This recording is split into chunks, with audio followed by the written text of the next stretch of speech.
Hello everyone, welcome to Sarah Be Too Good, where we learn to be too good to ourselves. I want to thank you guys for joining and watching this video.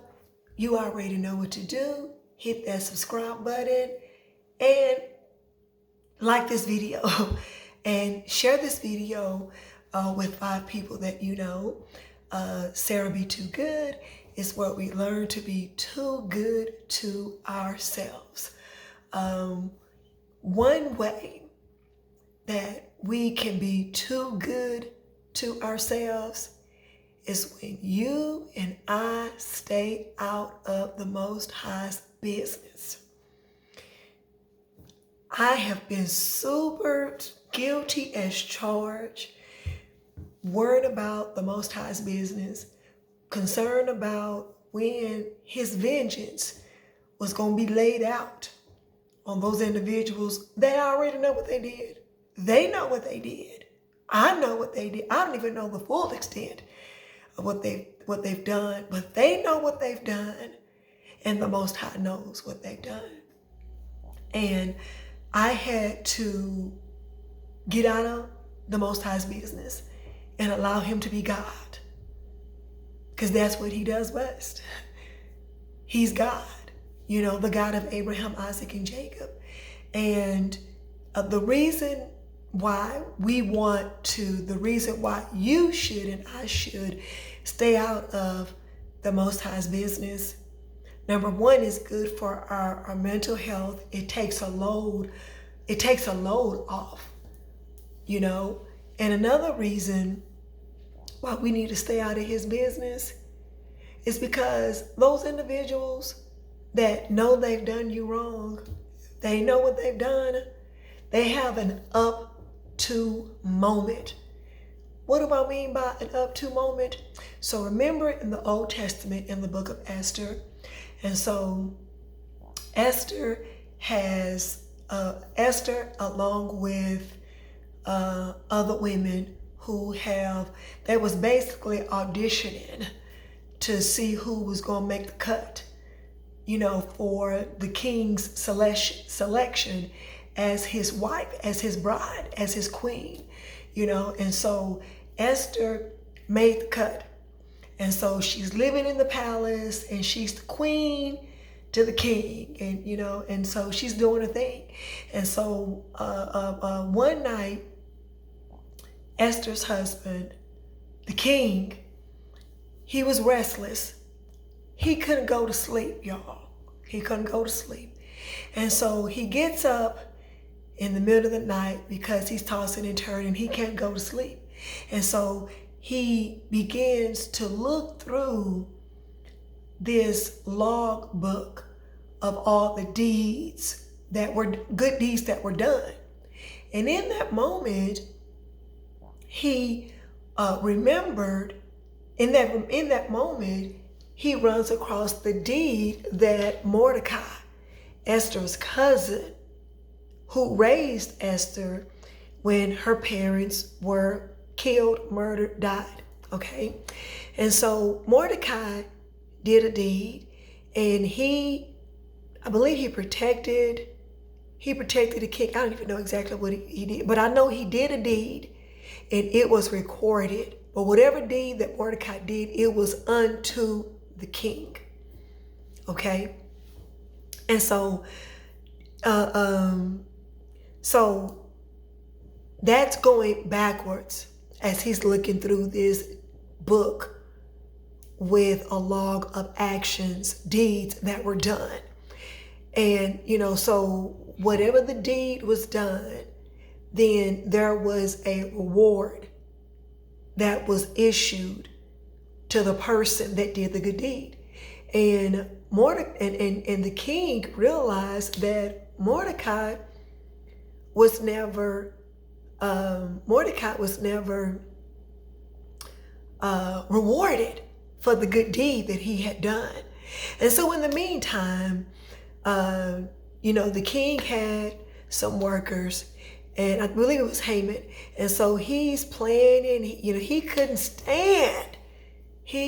not stand Mordecai. He hated Mordecai's guts. He hated his guts. And Mordecai, and the truth be known, Mordecai didn't do anything to him. But he just had beef with Mordecai for no reason. And so he had the beef that he had with Mordecai was so great that you guys, Haman, this dude plotted.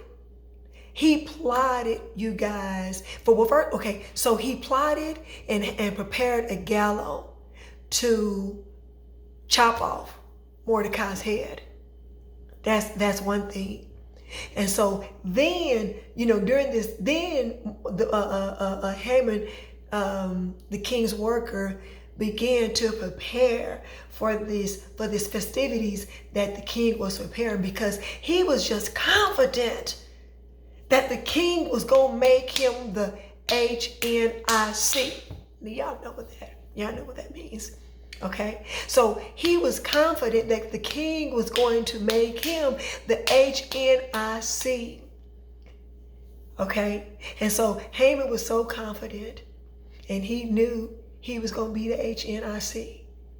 But it was during the festivities that the king had, and it was in real time, not on demand, but it was like real time. It was in that moment that the king had begun to openly acknowledge what Mordecai, the good deed that Mordecai had done. And Haman was pissed. He was certified, bona fide pissed, because he done went through all this trouble, prepared this gallows to chop off Mordecai's head during the king's festivities. And he done went and, had all of these, lavish, had the lavish attire for the king's festivities, because he knew he was going to be the HNIC. But it was not until the king's festivities that it was up to that moment. And Haman didn't know it until in that moment, in that live moment, not on demand, but in real life time, that Mordecai was openly rewarded for the good deed that he had done towards the king. And all the plotting and all the planning against Mordecai that Haman had prepared, it backfired.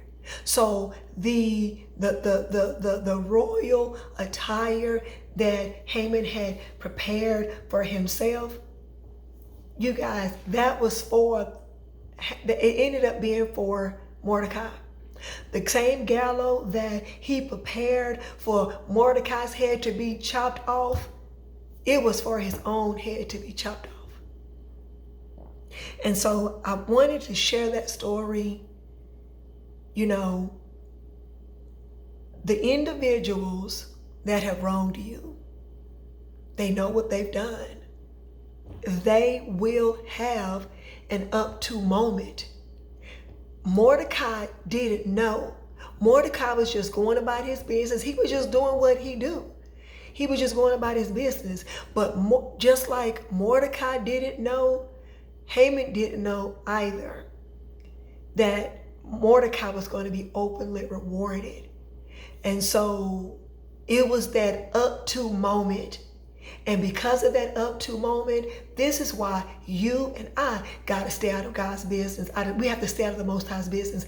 This is why you and I cannot concern ourselves on when we gonna see, when we gonna smell God's vengeance upon those individuals that have wronged us, among those individuals that have thrown rocks and hidden their hands. But not only do we serve the God of an up to moment, but we also serve the God of Abraham, Isaac, and Jacob that's going to judge the hands that have thrown the rocks that were later hidden under the table. And so I want you to be encouraged. It's okay for you to stay out of the Most High's business. I can only tell you this because this is what I'm having to walk through. So I'm not telling you something that I have not done, am not doing myself.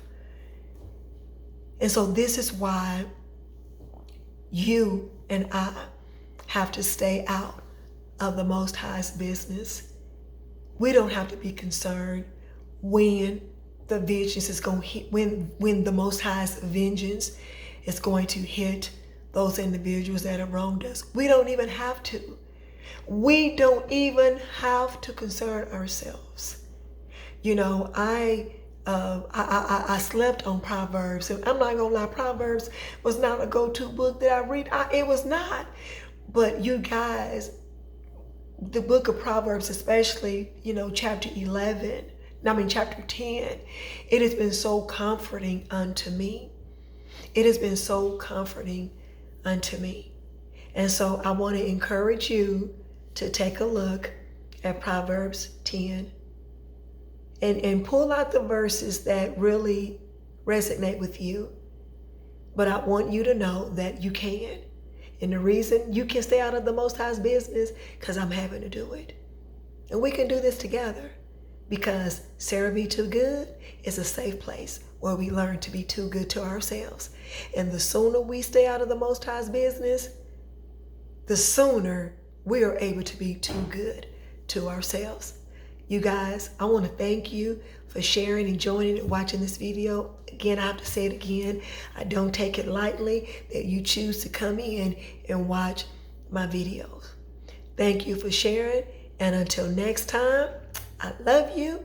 And Sarah Be Too Good, where we learn to be too good to ourselves.